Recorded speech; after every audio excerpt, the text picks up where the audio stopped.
Hello friends, welcome to icon GK Adda and this is PK Sharma. दोस्तों, ऐसा आप लोगों को पता है कि हम लोग यूपी कांस्टेबल का प्रीवियस ईयर का पेपर देख रहे हैं। तो दोस्तों, जितना यूपी कांस्टेबल का प्रीवियस ईयर का पेपर हुआ है वो सब हम लोग देख चुके हैं। बाकी यूपी एसएससी द्वारा लिया गया जो पेपर था, इसके पहले उत्तर प्रदेश पुलिस जेल वार्डर, अग्निशामक और घुड़सवार परीक्षा, इसका जो पेपर है हम वो देख रहे हैं। और दोस्तों, ये आपका 19 दिसंबर 2020 को हुआ था और शिफ्ट सेकेंड है। और दोस्तों, शिफ्ट फर्स्ट का ये 15वां सेट आपको दिया जा चुका है।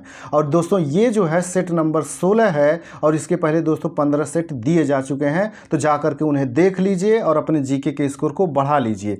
तो दोस्तों, जो लोग चैनल पर नए आए हुए हैं चैनल को सब्सक्राइब कर लें। और दोस्तों, वीडियो जो अच्छा लगता है तो इसे लाइक भी करें और शेयर भी करें ताकि ज़्यादा से ज़्यादा लोग इसका लाभ उठा सकें। दोस्तों, एक चीज़ याद रखिएगा, भले ये पेपर जो है यूपी कांस्टेबल का नहीं है, लेकिन यूपी एसएससी लिया है, तो इससे आपको पता चलेगा कि क्वेश्चन पूछते कैसे हैं या फिर सीधे सीधे इन्हीं एग्जामों से क्वेश्चन रिपीट कर लिए जाते हैं। इसलिए प्रीवियस ईयर का पेपर देखना मत भूलिएगा दोस्तों। जितना भी यूपी एसएससी ने लिया होगा अभी तक सब देख करके रखिएगा। ठीक है दोस्तों, हम आते हैं अपने पहले क्वेश्चन पे। हमारा पहला क्वेश्चन है दोस्तों इसमें सामान्य ज्ञान का कि डॉक्टर के पर्चे पर प्रतीक RX सामान्यतः क्या दर्शाता है। तो दोस्तों, यह RX का मतलब होता है लेना। एक्चुअली दोस्तों, ये RX जो है ये लैटिन शब्द है, तो इसका मतलब होता है लेना। दोस्तों, कभी भी डॉक्टर जब पर्ची लिखते हैं कि आपको ये दवा लेनी है तो सबसे पहले ऊपर RX लिखते हैं, तो उसका यही मतलब होता है कि आपको लेना है। अगला दोस्तों, निम्नलिखित में से कौन सा विकल्प भारत में रबी फसल का उदाहरण नहीं है। तो दोस्तों, रबी फसल का उदाहरण जो है दोस्तों कोहड़ा नहीं है। बाकी सरसों, गेहूँ, जौ ये सब रबी की फसलें हैं। अगला दोस्तों, 1831 में board of revenue Uttar Pradesh की स्थापना कहाँ की गई थी। तो दोस्तों, ये जो थी ये इलाहाबाद में की गई थी। और दोस्तों, ये वेरी इंपॉर्टेंट क्वेश्चन, ये कभी भी रिपीट कर सकता है। तो इसमें से दो क्वेश्चन याद रखिएगा। एक तो बोर्ड ऑफ रेवेन्यू की स्थापना कहाँ की गई थी, इलाहाबाद में, और कब की गई थी, तो 1831 में। ये भी आप याद रखेंगे, board of revenue Uttar Pradesh की स्थापना कब की गई थी, 1831 में। अगला दोस्तों, मैक्सिको की मुद्रा क्या है। तो दोस्तों, मैक्सिको की मुद्रा जो है ये पेसो है। और दोस्तों, आइकन जीके अड्डा चैनल पे आपको मुद्रा और राजधानी से एक वीडियो मिल जाएगा, आप उसे देख लीजिए। बहुत सारी राजधानी और मुद्रा जो वेरी इंपॉर्टेंट है वो आपके क्लियर हो जाएंगे। अगला है दोस्तों, सितंबर 2019 में भारत के निम्नलिखित किस राज्य से मालदीव के साथ समझौता ज्ञापन MOU पर हस्ताक्षर किया ताकि द्वीपीय देश में कैंसर केयर सुदृढ़ हो सके। तो दोस्तों, ये उस समय का करंट का क्वेश्चन था, तो केरल था। तो दोस्तों, अगर भारत का कोई राज्य किसी अन्य देश से समझौता करता है तो वो भी आपके लिए इंपॉर्टेंट है, इसको याद रखिएगा। ये सब पूछने लगा है आपसे।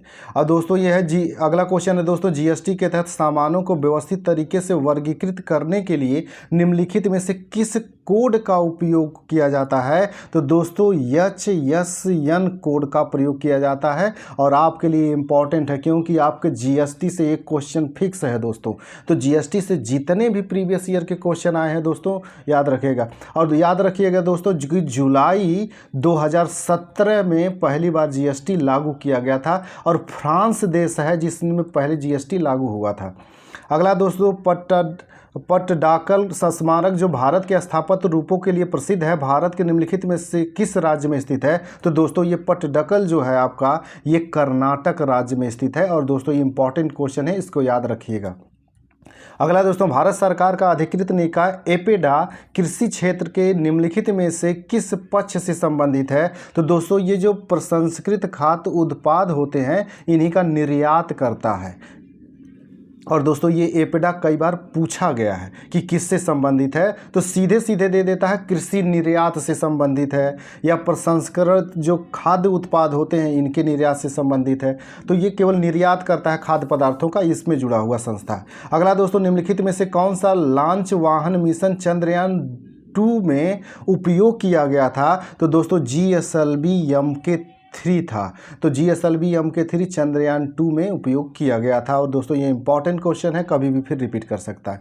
अगला दोस्तों, इंडोनेशिया की राजधानी कौन सी है। तो दोस्तों, इंडोनेशिया की राजधानी जकार्ता पहले थी, लेकिन बाद में 2019 में इन्होंने वहाँ के राष्ट्रपति ने घोषित कर दिया था कि कुछ सालों में हम नूसंतारा को इंडोनेशिया की राजधानी बनाएंगे। तो आप ऑप्शन में ध्यान रखिएगा, अगर नूसंतारा दिया है तो नूसंतारा ही टिक करेंगे। जकार्ता, अगर नूसंतारा नहीं है तभी जकार्ता सही होगा, जैसे यहाँ पे। तो अब वर्तमान में इसकी राजधानी नूसंतारा ही घोषित हो गई है। अगला दोस्तों, लखनऊ घराना निम्नलिखित में से किससे संबंधित है? तो दोस्तों लखनऊ घराना जो है संगीत और नृत्य से संबंधित है। और दोस्तों ये इंपॉर्टेंट क्वेश्चन है, ऐसे क्वेश्चन कई बार रिपीट किए गए।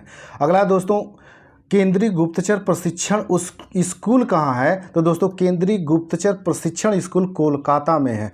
दोस्तों जो लोग चैनल पे नए आए हुए हैं चैनल को सब्सक्राइब कर लें, और दोस्तों वीडियो जो अच्छा लगता है तो इसे लाइक भी करें और शेयर भी करें, ताकि ज़्यादा से ज़्यादा लोग इसका लाभ उठा सकें। अगला दोस्तों, निम्नलिखित में से कौन सा साइबर अपराध नहीं है? तो दोस्तों साइबर अपराध नहीं है बिना अनुमति के कॉपीराइट सामग्री कॉपी करना, ये साइबर अपराध के अंतर्गत नहीं आता है। अगला दोस्तों, भारत का वह कौन सा जिला था जहां व्यावसायिक वानिकी के विरुद्ध चिपको आंदोलन शुरू हुआ था? तो दोस्तों चिपको आंदोलन ये जो है टिहरी गढ़वाल में शुरू हुआ था, उत्तराखंड के। तो दोस्तों वर्तमान में उत्तराखंड है, इसी का टिहरी गढ़वाल में चिपको आंदोलन शुरू हुआ था। और ये चिपको आंदोलन कई बार पूछा गया है कि चिपको आंदोलन किस राज्य में हुआ था? तो ये उत्तराखंड राज्य में हुआ था। अगला दोस्तों, आरपीएफ का सबसे उपयुक्त पूर्ण रूप निम्नलिखित में से कौन सा है? तो दोस्तों ये जो है रेलवे प्रोटेक्शन फोर्स, आरपीएफ। जो आरपीएफ का एग्जाम देने जा रहे हैं दोस्तों, आरपीएफ का फुल फॉर्म रट्टा मार के रखेंगे, रेलवे प्रोटेक्शन फोर्स। अगला दोस्तों, ओडिशा में प्रसिद्ध सूर्य मंदिर का निर्माण करवाने वाला शासक निम्नलिखित राजवंशों में से किससे संबंधित था? तो दोस्तों ये गंग राजवंश से संबंधित था। और दोस्तों ये भी पूछा जाता है कि ओडिशा के किस स्थान पर सूर्य मंदिर है? तो ये कोणार्क में है, कोणार्क में। और इसी सूर्य मंदिर को दोस्तों ब्लैक पैगोडा भी कहा जाता है, याद रखिए, ब्लैक पैगोडा भी इसी को कहा जाता है, और ये उड़ीसा के कोणार्क में स्थित है।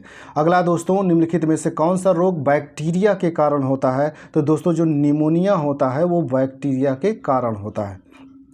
अगला दोस्तों, निम्नलिखित में से कौन सा विकल्प राजस्थान में स्थित राष्ट्रीय उद्यान और वन्य जीव अभयारण्य के संबंध में गलत है? तो सह्याद्री जो टाइगर रिजर्व है दोस्तों ये गलत है।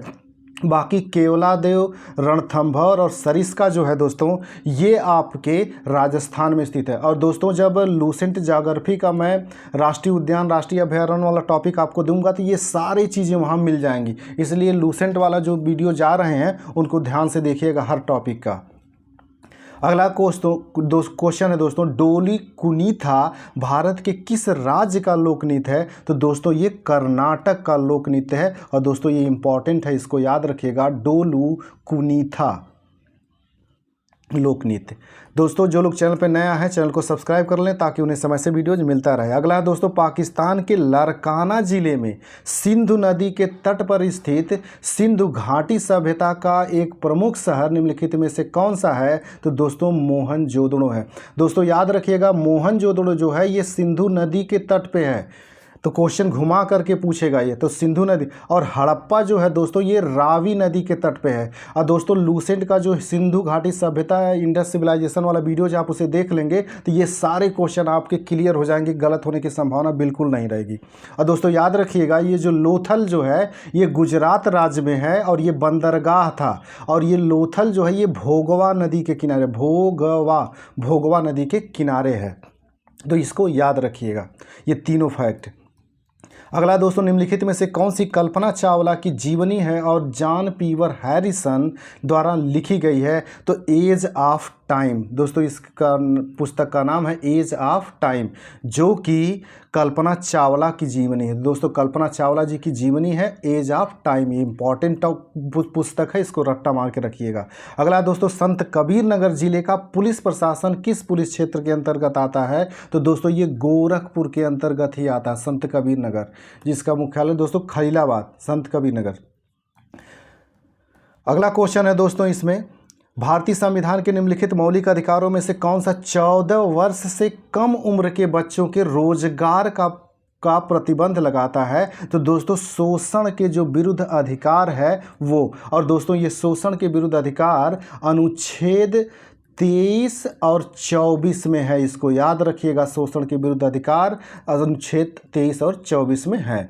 अगला है दोस्तों इसमें एक फैक्ट और याद रखिएगा, जो समानता का अधिकार है अनुच्छेद 14 से 18 में है, और स्वतंत्रता का अधिकार अनुच्छेद 19 में है, और शोषण के विरुद्ध अधिकार मैंने जो बताया दोस्तों ये 23 से 24 है, और संस्कृति और शिक्षा संबंधी अधिकार जो दोस्तों है ये 29 और 30 है, 29 और 30 है। तो ये चारों फैक्ट याद रखिएगा।